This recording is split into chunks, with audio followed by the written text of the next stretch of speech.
Yet history forgets to write their names. Their hands grow what the world consumes. They feed nations but remain unseen. We talk about African women. For more information, read the Maua Bio magazine, an online magazine covering the African continent. Right? Yes, that's right. Mamuka say. Mamuka say yo. Don't even. That's as far as I can go, but I'm not that bad.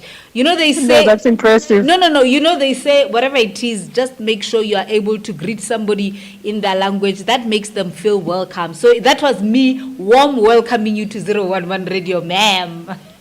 Thank you, Talks. Miss Chigorimbo, as I did say, like I did make a brief introduction of you before the beginning of the show, that yes, indeed, you are our guest today. And excited as I am to have you here, I'm sure my listeners are as well. Because, you know, crochet is in style, never going out of it. You understand? Instead, it's evolving, you know. We see now you, about Miss Chigorimbo, coming and, you know, making it now look more fashionable for our times. So, yes. Please take us through this journey of crocheting. Have you, like, I'm just curious. This one is for me, ne? Were you raised by your grandmother? Sort of. Yeah. Because my mom passed away when I was 14. Then I went to stay with my gran. Of course, it stems from there. Those people crochet, like they crochet in and out, yeah. up and down. But anyway, tell us your own personal journey with crocheting. So my mom was a knitter, but I never learned from her, and she passed away when I was still young. Then I went to stay with my grandma, and she was into crochet big time, but I never learned from her as well. But I guess the gene was just within, and I only started crochet in 2022, and I was 41 then. So I was kind of forced into it because I was trying to find a way of getting some income to take care of my kids. And I had already started crafting. I was knitting, I was doing bottle craft, I was doing rope craft, and then I thought, why not try crochet? And ever since I tried, I haven't stopped. Oh, okay. So basically, what do you specialize with? You know, we can crochet dresses, hats, you know, bags, gloves, you know, you name them. Do you have any speciality, or you say, no, as long as it's something to be knitted, bring it on? I specialize in bags. Sometimes I do get carried away and I make hats, and if I see something interesting and I want to try it out, but I specialize in bags. Oh, okay. Yes. What type of bags? We have small bags or whatever type per request of your client? So I've been all over the place with the bags.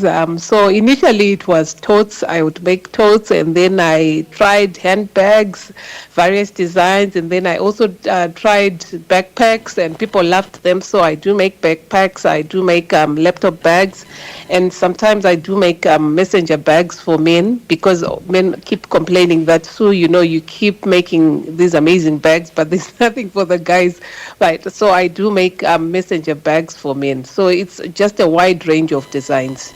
But please tell me, how do you like you're based in Zimbabwe, right? Yes, I am. But now I want a crochet bag. I want some of your piece. For instance, I am here in SA. Somebody is listening now. She is in UK, and she's like, oh wow, they still do that. I need to get a hold of her. Like, how do you deal with you know, AMA orders, like the orders if they are outside the country of Zimbabwe? Outside Zimbabwe. Yes. So I ship worldwide. I ship. I think that my biggest market is actually the US. So America is my biggest market, and I ship all over. I ship to even countries like Serbia. I had an order for Serbia once, and so in South Africa, I also ship to SA. But you find that shipping sometimes is really expensive, especially within Africa. So I've found someone, a distributor in South Africa. I was in SA last week, so I managed to come with some orders for the lucky ones that managed to get their orders directly from me last week. But I now have a distributor in Johannesburg who I send my bags to, and then people can collect from them. Okay, lovely. Yes. But okay, let's now say this. How can you say now to somebody that is listening how can you say the internet or the use of the internet in the latter days have really played an important role in the growth of your business? So if it wasn't for the internet, people would not know about my product the way they do, and I wouldn't have reached the markets that I've managed to reach, because I've been really aggressive about marketing my product. I've posted my work incessantly, like almost every day, because there's so much that's going on the internet, and people quickly forget about your product. So you need to keep posting. So it changed my life. That's the story. It changed my life. From you starting to maybe crochet for like taking it as a hobby, right? To you now owning an established business. What can you say to somebody that is listening? Yay, there are challenges here. What has been the most challenges that you have been facing in this journey of crocheting? So I think the biggest journey has been that of crochet being looked down upon as a serious business. People are like, a style for old people. I think for the magogos, how can this be a business that can take care of you? But I'm testament. I'm like a testimony that it's possible. The smallest of things can change your life, can transform your life. I managed to move from that place where for me, it began as therapy because I was using it as a coping mechanism to beat depression. And then the next thing, I'm making money off of it, and I'm like, oh, okay. So if I push this more aggressively, I can actually make it a fully fledged business. And here I am today. Oh, wow. And of course, when you talk about coping mechanism, people need to learn that coping mechanism, need not be negative things. Just because it hypes you up, you need to go out drinking. Then you feel like no, this is it. Leave me alone. I'll cope well when I drink 2 or 3 shots. They can be other things like crocheting.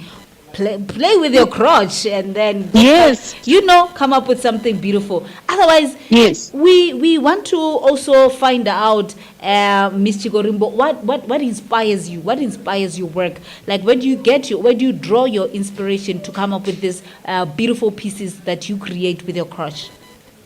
I think it's 2 things for me. It's one of them is just the need to see my kids thrive and excel in whatever they're doing, and I can only achieve that by providing for them. So they're the main inspiration. I look at them and I want them to have the best things in life, and if I don't work for them, then then I wouldn't have been able to put them on a platform where they can excel. So that's one of them. The other is for me to just leave a legacy of someone that managed to inspire someone in the middle of nowhere who has no idea of how to make it out of a dark situation, or someone that's trying really hard to excel, but they have the bare minimum from the bare minimum. So I'm trying to inspire a generation of people who can use their hands to make it in life. So those 2 are my inspiration.